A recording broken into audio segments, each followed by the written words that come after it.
Reflect நேயர்களுக்கு வணக்கம். தமிழக சட்டமன்ற தேர்தல் தேதி அறிவிக்கப்பட்டு வாக்குப்பதிவிற்கான நாள் நெருங்கிக் கொண்டிருக்கிறது.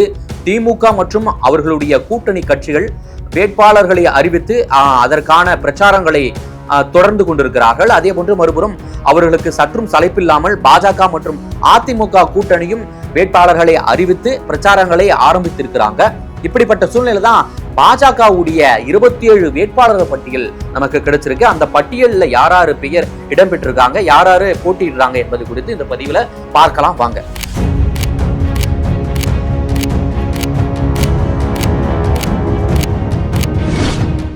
முதலாவதாக ஆவடி தொகுதியை பார்ப்போம். இந்த தொகுதி ஒரு நட்சத்திர தொகுதி. திமுகவுடைய சிறுபான்மையினர் துறை அமைச்சர் இந்த தொகுதியில் தான் போட்டியிட்டு சட்டமன்ற தொகுதி வேட்பாளராக இருக்கிறார். இந்த தொகுதியில பாஜக சார்பில் இந்த முறை ராஜசிம்மா மகேந்திரா என்கின்ற அஸ்வின்குமார் போட்டியிடுறாரு. அதே போன்று மயிலாப்பூர் தொகுதியில தமிழிசை சவுந்தரராஜன் போட்டியிடுறாங்க. அவர்களுக்கு அறிமுகமே தேவையில்லை.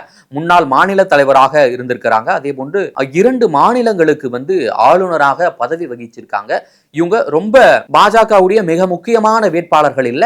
தமிழிசை சவுந்தரராஜனும் ஒருவர். அதே போன்று தளி தொகுதி என்பது இந்த முறை பாஜகவுக்கு ஒதுக்கப்பட்டு நாகேஷ்குமார் என்பவர் போட்டியிடுறாரு. தளி தொகுதியில் தற்போது திமுக கூட்டணி எம்எல்ஏ சட்டமன்ற உறுப்பினரா இருக்காரு. அடுத்து திருவண்ணாமலை தொகுதியை பார்த்தோம்னா சி ஏழுமலை என்பவர் நிற்கிறாரு.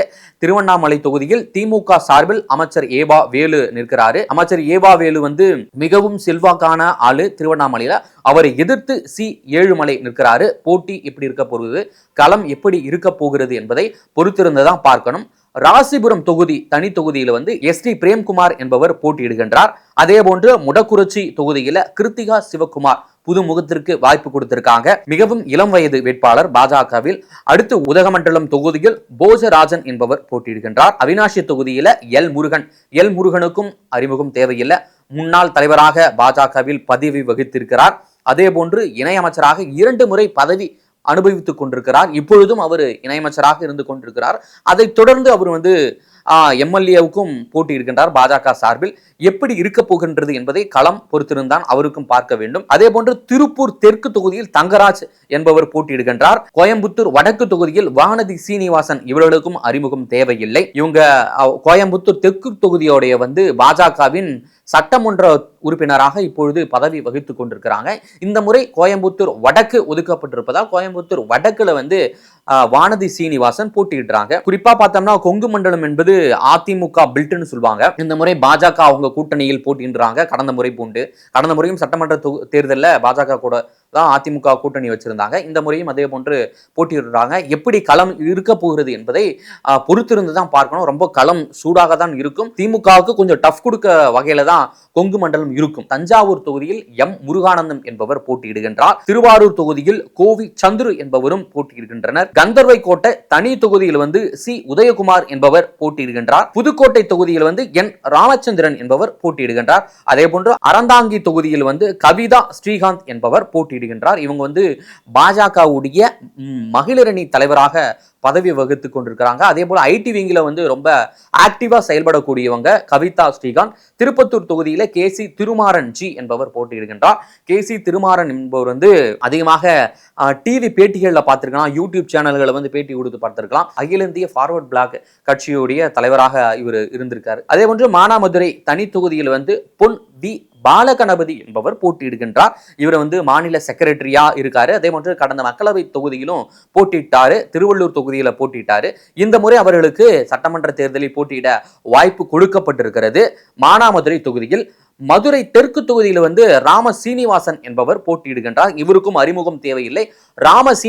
ப்ரொஃபசர் ராம சீனிவாசன் அப்படின்ற போல இவரை அறிந்திருக்கலாம். இவரும் மிக சிறந்த ஒரு பேச்சாளர், பாஜகவில் மிக சிறந்த பேச்சாளராக இருக்கிறாரு. டிவி சேனல்கள் எல்லாம் பேட்டி கொடுத்திருக்காரு. நம்ம அதிகம் பார்க்க முடிந்திருக்கும். சாத்தூர் தொகுதி பார்த்தோம்னா நயனார் நாகேந்திரன், பாஜகவுடைய மாநில தலைவராக இருக்கக்கூடிய நயனார் நாகேந்திரன் சாத்தூர் தொகுதியில போட்டியிடுகின்றார். கடந்த முறை திருநெல்வேலி தொகுதியில் போட்டியிட்டு வெற்றி பெற்றார். இந்த முறை தொகுதியை மாற்றிக்கொண்டு விருதுநகரில் இருக்கக்கூடிய சாத்தூர் தொகுதியில போட்டியிடுகின்றார். ராமநாதபுரம் தொகுதியில் ஜிபிஎஸ் கே நாகேந்திரன் என்பவர் போட்டியிடுகின்றார். அதே போன்று திருச்செந்தூர் தொகுதியில் KRM ராதாகிருஷ்ணன் என்பவர் போட்டியிடுகின்றார். வாசுதேவநல்லூர் தனி தொகுதியில ஆனந்தன் ஐயாசாமி, இவர்களுக்கும் அறிமுகம் தேவையில்லை.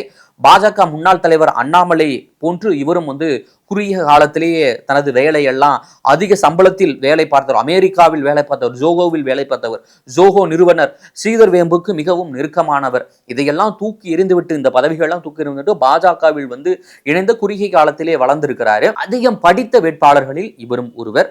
மிகவும் செல்வாக்கானவர், சமூக ஆர்வலர் இவர். ராதாபுரம் தொகுதியில் பாலகிருஷ்ணன் என்பவர் போட்டியிடுகின்றார். ராதாபுரம் தொகுதி இப்போது திமுகவில் சபாநாயகராக இருக்கக்கூடிய, சட்டசபை சபாநாயகராக இருக்கக்கூடிய அப்பாவுடைய தொகுதி ராதாபுரம். அவர் இந்த தொகுதியில் தான் போட்டியிடுறாரு. அவரை எதிர்த்து பி பாலகிருஷ்ணன் என்பவர் போட்டியிடுகின்றார். அதே போன்று நாகர்கோர் தொகுதியில் MR காந்தி, இவருக்கு அறிமுகமே தேவையில்லை. பாஜகவுடைய மிக மூத்தவர். அதே போன்று ரொம்ப எளிமையானவர், செப்பல் கூட அணிய மாட்டார், ரொம்ப எளிமையா போவாரு, எளிமையா சட்டசபைக்கு வருவாரு. அப்படிப்பட்டவருக்கு இந்த முறையும் அவருக்கு வாய்ப்பு கொடுக்கப்பட்டிருக்கிறது. பத்மநாபபுரத்தில் ரமேஷ் என்பவருக்கு வாய்ப்பு கொடுக்கப்பட்டிருக்கிறது. விளவங்கோடு தொகுதியில் விஜயதாரணி அவர்களுக்கும் வாய்ப்பு கொடுக்கப்பட்டிருக்கிறது. விஜயதாரணி கடந்த முறை காங்கிரஸ் சார்பில் விளவங்கோடு தொகுதியில் போட்டியிட்டு வெற்றி பெற்றார். அதுக்கடுத்து பாஜகவில் இணைந்ததுக்கு அப்புறம் விளவங்கோடு தொகுதி சட்டமன்ற உறுப்பினர் பதவியை ராஜினாமா செஞ்சுட்டாங்க. அதுக்கப்புறமா இப்போ மீண்டும் அவர்களுக்கு பாஜக சார்பில் வாய்ப்பு கொடுக்கப்பட்டிருக்கிறது. களம் எப்படி இருக்க போகின்றது என்பதை பொறுத்திருந்துதான் பார்க்க முடியும். பாஜக சார்பில் இந்த முறை 27 வேட்பாளர்கள் நிறுத்தப்பட்டுள்ளனர். 22 ஆண் வேட்பாளர்களும் 5 பெண் வேட்பாளர்களும் களம் இருக்கப்பட்டிருக்கிறார்கள். சட்டமன்ற தேர்தல் களம் எப்படி இருக்க போகின்றது, எப்படி பாஜக வேட்பாளர்கள்லாம் எப்படி களப்பணி ஆற்ற போறாங்க, வெற்றி வாய்ப்பை பெறுவார்களா என்பதை எல்லாம் பொறுத்திருந்துதான் பார்க்க முடியும். மிக்க நன்றி, வணக்கம்.